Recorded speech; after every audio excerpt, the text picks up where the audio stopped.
Alright, this is not going to be as much of a tutorial as it's probably going to come off as a rant. But I'm trying to teach, so it's kind of a tutorial. As we have had an explosion of questions in GT6 help today that is just getting on my last damn nerve. So, I'm here to try to explain the steam mechanics of GT6 a little bit better to people that are hard-headed, one-view focused, pissing me off, not understanding bullshit.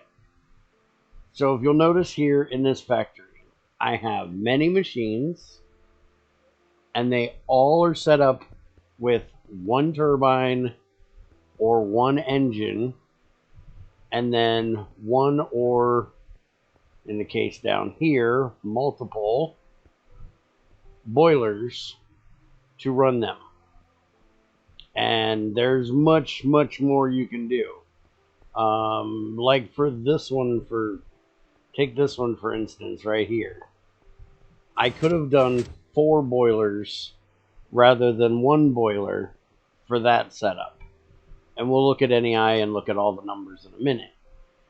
I have in the past used 4 boilers instead of 1 for that setup.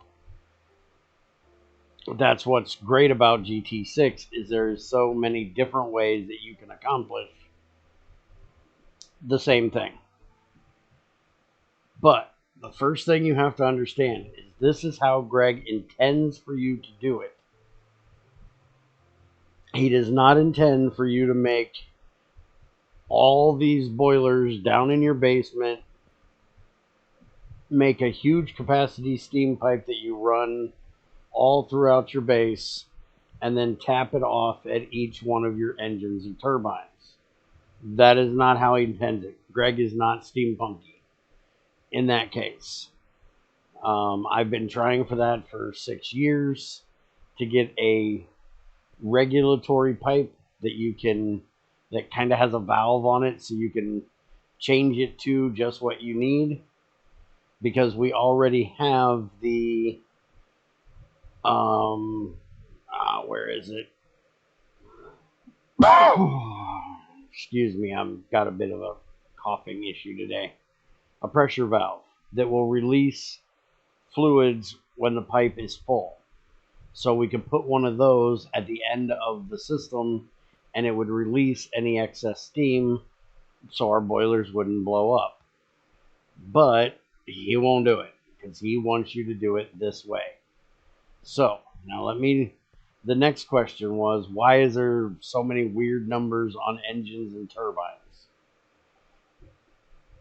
Well, if we look at steam, you can kind of ignore the lead, the tin alloy, the brass for the most part, Invar, ironwood. The main ones you're going to use are your tiered ones, which is bronze, steel, maybe eventually titanium and tungsten steel. But for the most part, those are the 3 you're going to use. If you want to try to use one of the other ones, then you're going to have to be really manipulating on how you do shit.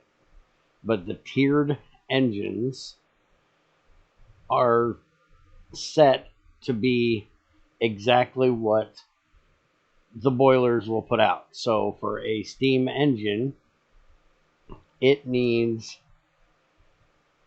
24 to 96 steam per tick. So if you look at a bronze boiler, the median, the middle point of the 24 to 96 is going to be your 48 steam. And if you look at this, that's going to be 16 KU.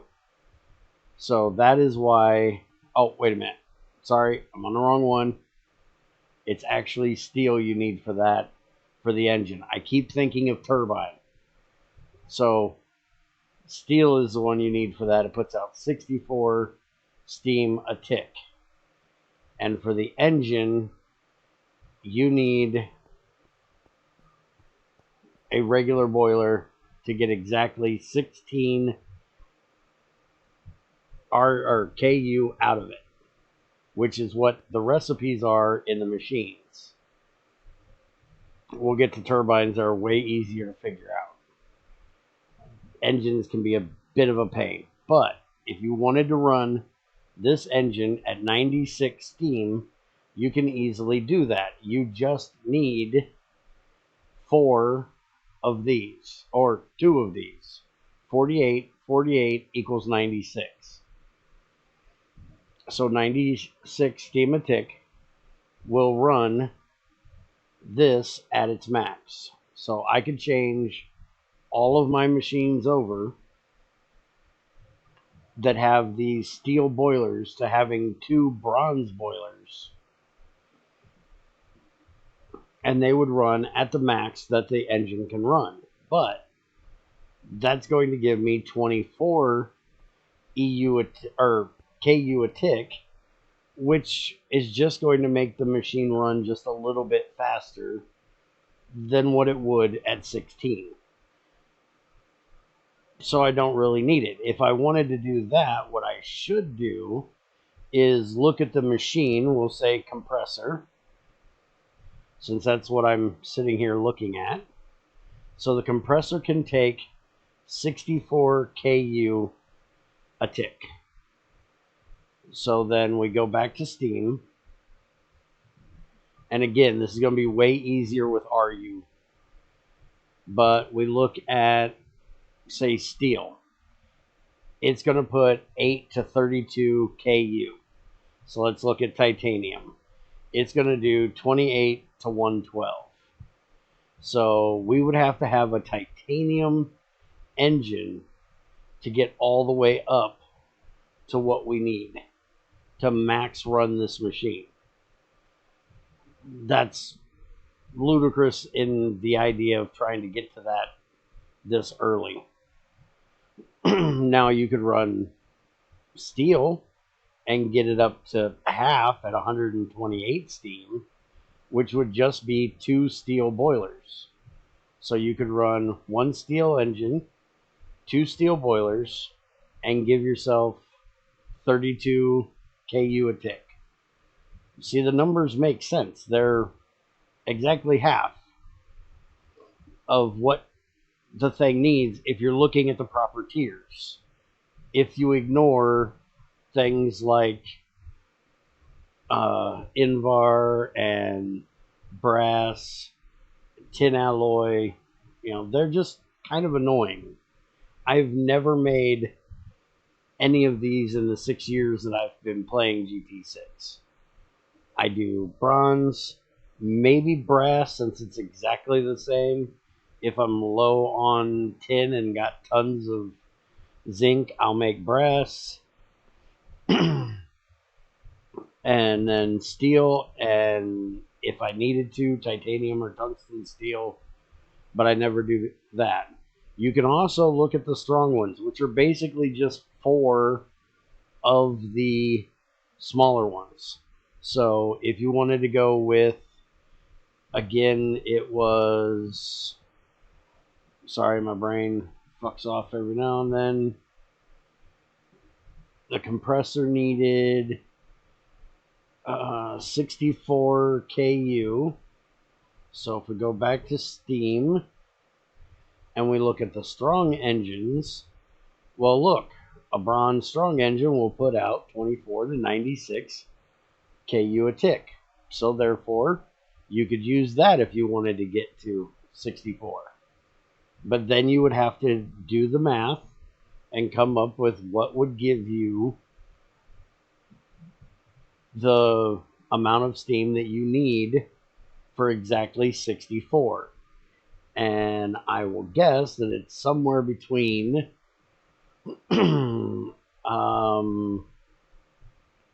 bronze and steel.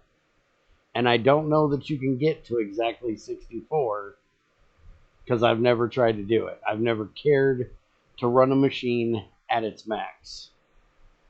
It's not really necessary. Now, turbines, way easier. I don't know why, but they seem to be easier to deal with. I think mainly because they all have the same efficiency, where engines efficiency are up and down. Like bronze is 50%, steel is 50%, titanium is 58%, and tungsten steel is 60%. And then you have those others that are in there that are 30, 40, 64, whatever. They're all over the place. But all the turbines are 66. The only difference being the material that they're made out of. So there's 3 for bronze, but you have bronze, brass, and Invar. Just means the rotor that are inside of them are made out of that different material, which means they can handle more or less steam. So the bronze is 48 on average, the brass is 72 on average, and the Invar is 96 on average. It can take up to 192, but at its mid-range, it's 96. And for anybody that's wanting to know, yes, you most definitely can run these at their max. Don't let them get a single tick of fluid over, or it will shut off. But you can run them at max if you pair them properly. I tested this a while back after Greg had fixed it for the engines. The turbines have always worked that way, but the engines were a little finicky, and Greg fixed that probably about a year ago now. But for turbines, so let's go with this setup here. So I'm running this centrifuge at the max of a bronze, which is 64. And I chose to go with I could have gone with a Invar turbine, which would have gave me exactly 64 RU. But I chose to go with a steel one, which at its median will give me 64. That way, if I ever decide that I need to give extra power to it, I have double the amount that it can handle, so I could make an extra boiler and an extra burning box. The reason for that being that with the centrifuge,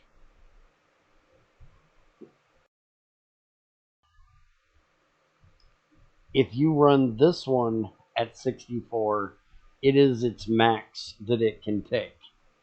But the steel one is 64 at its minimum it can take. So it can take up to 256. So if I ran another one of these boilers, I could run this twice as fast as what it is currently, and not take any overclocking charge. Let me turn that off. And because I went with the steel boiler instead of the Invar boiler, I have the ability to do that with just adding a boiler. I don't have to change the turbine. Now, the reason why I'm doing it at 64 is sluice juice needs 64 to centrifuge. And if you watch my series where we set this all up, the 64 recipe is not overclocked in either of these centrifuges because they both can run natively at exactly 64. So therefore, it is not an overclocked recipe in either of them. So I would be running it at exactly max with nowhere to go in that one. But in this one, I can double it and it's still not taking overclocking charge. So if I decide to upgrade the sluice and put out more sluice juice, all I need to do is add another boiler and burning box and I'm good to go. But you'll notice these are dense burning box and boilers to run that. So you have to keep an eye out on the fact that there are regular and dense boilers.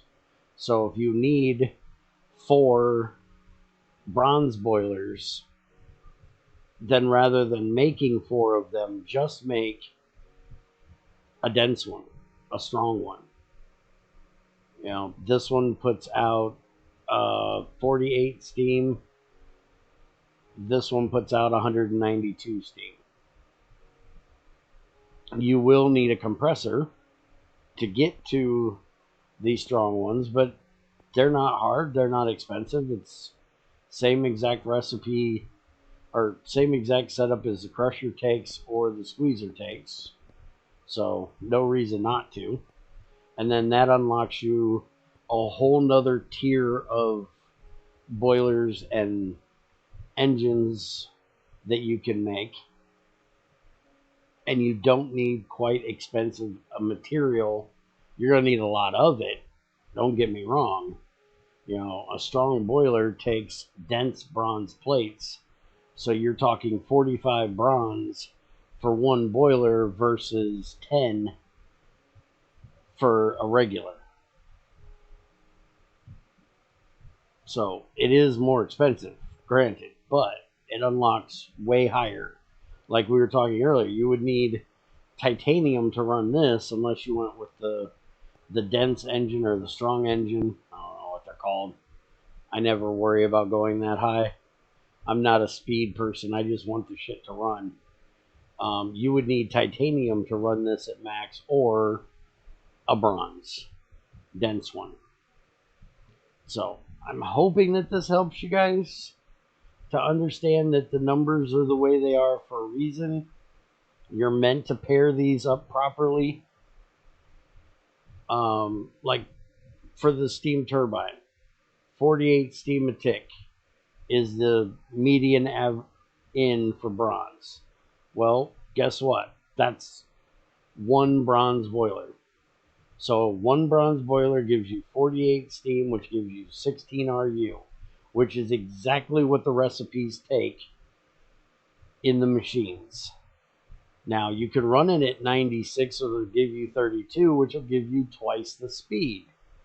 So therefore, all you would do is make 2 of these hooked to this one turbine, and it'll give you 32 RU in your machine. Now, the other thing about it is piping. Make sure you watch your piping. If you're running them in order like I have here, one to the other and around, you're probably going to be just fine. And make sure the pipe is not too big, but not too small. You want the closest pipe to the bandwidth you're doing. So in this setup, I'm running 2 bronze boilers. That's 48 plus 48, that's 96. And the pipe that I am running is a small copper, which has a bandwidth of 100. So that means there is only 4 liters of slop in each one of these pipes. So it's basically pressurized, and it will stay almost completely full the whole time. Now, if I would have used something like a huge copper that has 1200, then that fluid would try to level out between all of the pipes I have, and it may not run properly. There's been a lot of people that have had problems with that. Now, if I wanted to do this even safer, I would have jacked this up to here, and I would have ran the pipe straight under and gotten rid of these 3 pipes. The less pipes you have, the less leveling out sloshing you're going to have in your pipes, and the less you're going to have of issues.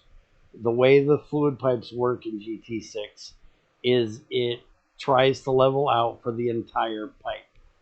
So if you have a pipe that runs the length of this room and it's not pressurized, it doesn't have something feeding in all the time at one end at the most it can take or more, it's going to try to level out all the way across.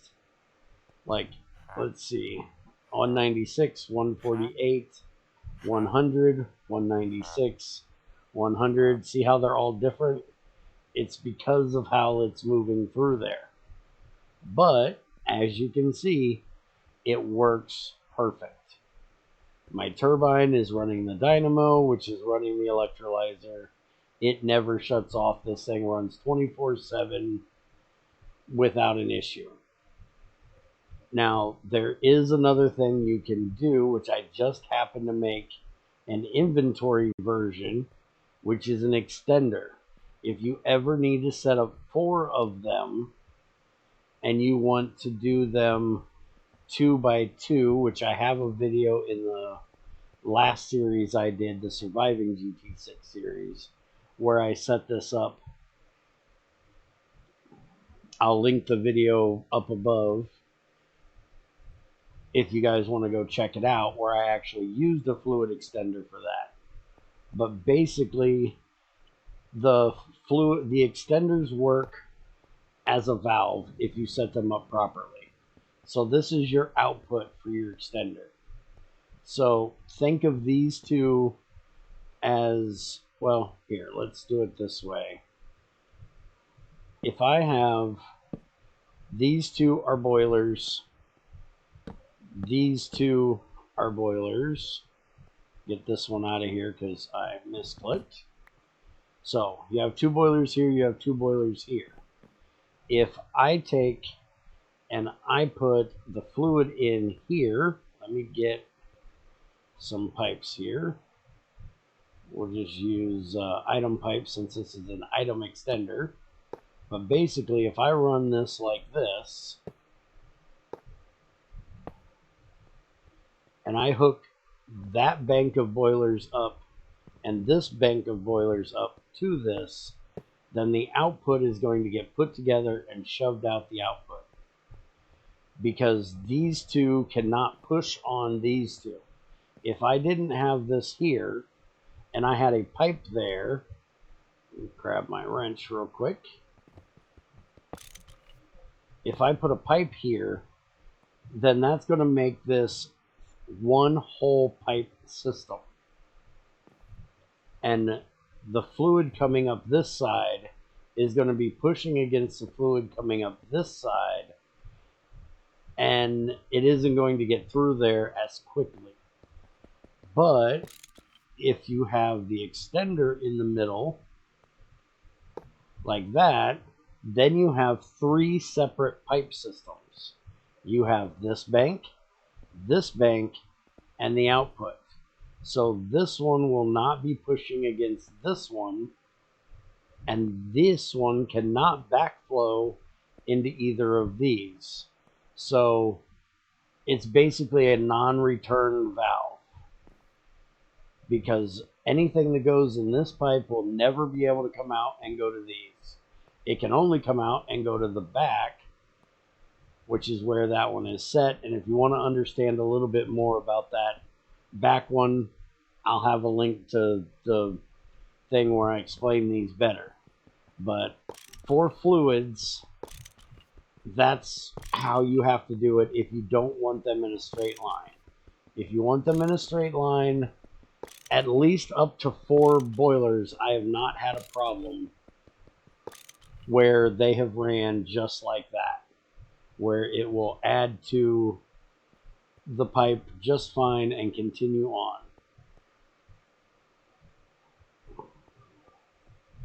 But if you're doing them side by side, multiple banks, make sure you have extenders to use for that.